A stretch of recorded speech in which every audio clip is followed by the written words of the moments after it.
Bismillahirrahmanirrahim. Assalamualaikum warahmatullahi wabarakatuh. Perkenalkan, nama saya Muhammad Rian Fadila. Saya dari 5WM04 dengan NIM 1201323156. Di sini saya akan mereview sebuah buku yang berjudul Muamalah Milenial. Buku ini ditulis oleh Nur Ijati SEME dan Naurid Muhammad Rifai Ilyasa Eshum yang diterbitkan oleh Guepedia, the first on publisher in Indonesia. Langsung saja, buku Muamalah Milenial ini merupakan sebuah panduan yang membahas prinsip transaksi dan interaksi ekonomi menurut Islam, dikemas khusus untuk pembaca generasi milenial.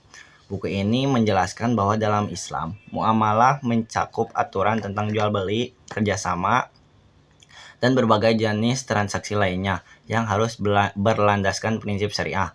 Ide dasarnya adalah bahwa setiap transaksi buku dianggap diperbolehkan kecuali ada dalil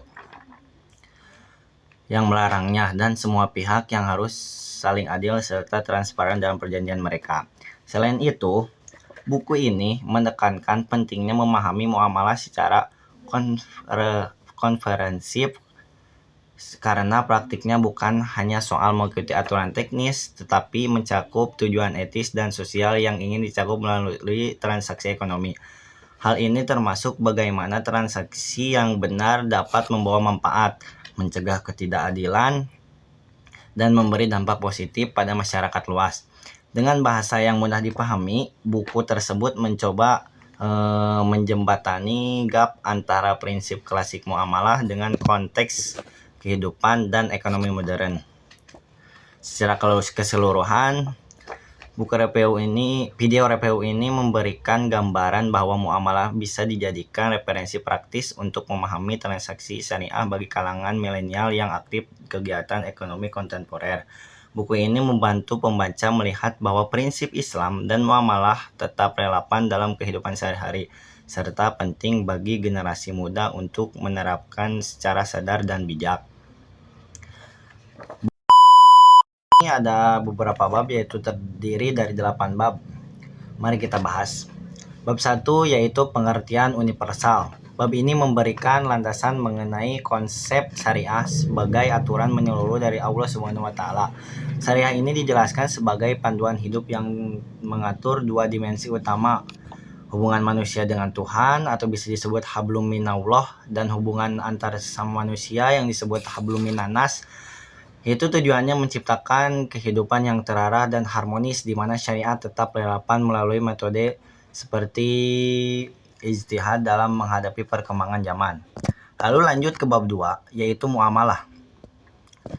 Muamalah didefinisikan sebagai interaksi sosial yang mencakup aspek moral atau bisa disebut adabiyah dan materi yang bisa disebut adaniyah. Penulis menekankan pentingnya menjaga hubungan harmonis di masyarakat melalui prinsip moderasi beragama. Konsep ini mengajarkan toleransi, kerjasama, dan penghormatan terhadap perbedaan agar terciptanya kehidupan yang rukun dan damai di tengah keberagamaan.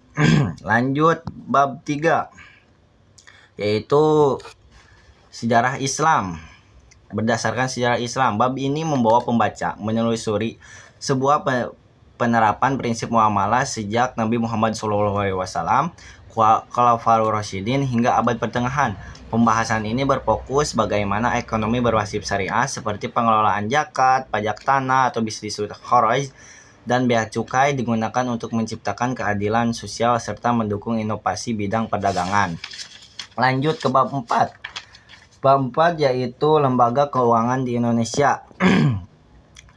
Di sini menyoroti peran penting lembaga keuangan syariah seperti bank syariah dan koperasi syariah, dan menyediakan layanan ekonomi yang sesuai dengan ajaran Islam. Bab ini menjelaskan bagaimana cara menghindari riba melalui penerapan akad-akad syariah seperti mudharabah atau bisa disebut bagi hasil, dan ijarah bisa disebut sewa demi mendukung pemerataan kesejahteraan masyarakat.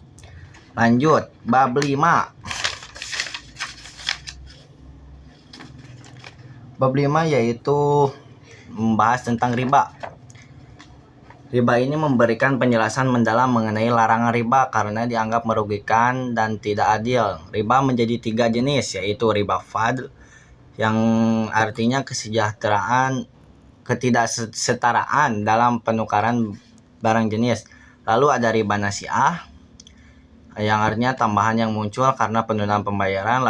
Lalu ada riba jahiliyah yang artinya kenaikan jumlah utang yang melebihi pokok saat jatuh tempo. Lanjut ke bab 6, Fatwa MUI. Dalam perseksi modern ini, bab ini membahas bagaimana Fatwa Majelis Ulama Indonesia atau bisa disebut MUI memberikan panduan umat Islam dalam menghadapi fenomena modern. Hal ini mencakup kehalalan dalam transaksi ekonomi digital seperti jual beli online dan penggunaan teknologi keuangan, sehingga umat bisa tetap beraktivitas ekonomi sesuai koridor sejarah. Lanjut bab 7, jenis-jenis akad dalam kegiatan ekonomi. Ekonomi Islam, penulis menguraikan berbagai jenis akad yang menjadi dasar transaksi Islam agar tetap adil dan transparan. Beberapa akad yang dibahas antara lain yaitu akad wadiah yang artinya titipan barang atau uang, ijaroh, akad sewa menyewa atas manfaat suatu barang atau jasa, lalu syirkah yang artinya kerjasama atau kemitraan usaha. Yang terakhir bab 8 membahas tentang muamalah madiyah menurut ulama madhab Sunni. Menurut ulama madhab Sunni menjelaskan pandangan dari 4 madhab besar yaitu Imam Hanafi, Imam Maliki, Imam Syafi'i, dan Imam Hambali mengenai muamalah. Meskipun terdapat perbedaan detail dalam penerapan hukumnya, semua madhab sepakat pada prinsip dasar menunjukkan fleksibilitas syariah dalam menjawab kebutuhan masyarakat di berbagai situasi dan konteks zaman. Nah, begitu teman-teman mengenai review muamalah milenial ini. Lalu di sini menurut saya ada kelebihan dan kekurangan dari buku tersebut, yang dimana menurut saya kelebihannya yaitu sangat relevan lah dengan era modern karena di zaman sekarang banyaknya transaksi online, lalu menggunakan pendekatan historis yang mendidik, mendorong toleransi melalui moderasi beragama. Kekurangannya menurut saya kurangnya contoh lah